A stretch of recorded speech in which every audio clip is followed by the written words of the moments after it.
Bonjour, je suis Sébastien Goudot, je suis maître de conférence en psychologie à l'Université de Poitiers et je suis lauréat du prix Recherche Action de la Fondation Mustela.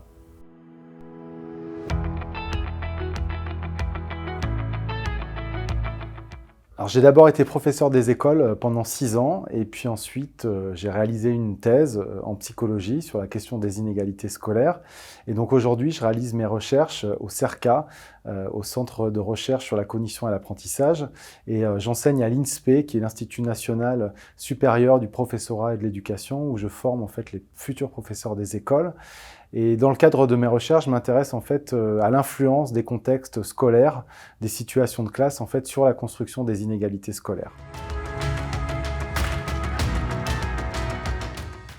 Alors l'objectif de ce projet, c'est de mettre en place et d'évaluer l'efficacité d'une intervention qui vise à réduire les inégalités de prise de parole à l'école maternelle. C'est un projet qui fait suite à des recherches qu'on a menées, où on a filmé des moments de regroupement et on s'est aperçu que les enfants de milieu populaire avaient une moins grande probabilité de prendre la parole et lorsqu'ils parlaient, ils avaient tendance à parler moins longtemps que les autres élèves. Et donc dans ce projet, on va essayer de changer un certain nombre de pratiques pendant ces moments de regroupement afin d'essayer d'avoir des prises de parole en fait, qui sont plus équitables entre les élèves. Dans ce projet, on adopte une démarche expérimentale en fait, où les enseignants vont être assignés soit à un groupe expérimental qui va mettre en place l'intervention, soit à un groupe contrôle.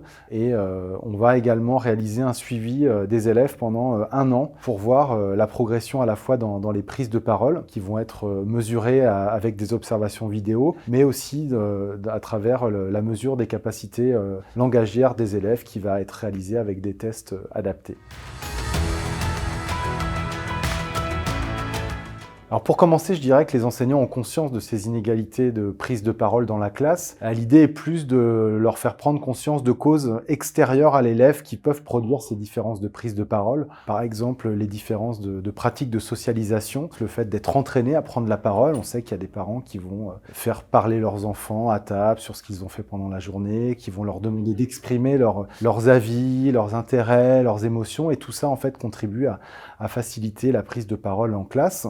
Le deuxième objectif, c'est de leur expliquer aussi, à l'appui de recherches scientifiques, que ces différences de prise de parole, elles sont malléables, elles ne sont pas fixes, elles ne sont pas figées, et donc il est possible d'agir dessus. Et le troisième objectif, c'est de les outiller, de leur donner des stratégies pour permettre une prise de parole plus équitable. Alors la réalisation de ce projet implique environ 40 classes de grande section, avec des déplacements en début d'année, en fin d'année, pour prendre des mesures sur le niveau de langage. Également la formation d'enseignants en début d'année. L'aide de la Fondation Mustela va nous permettre de financer ces déplacements dans les écoles, de rémunérer une personne, un ingénieur de recherche, pour pouvoir en fait réaliser ces formations et ces mesures sur les élèves.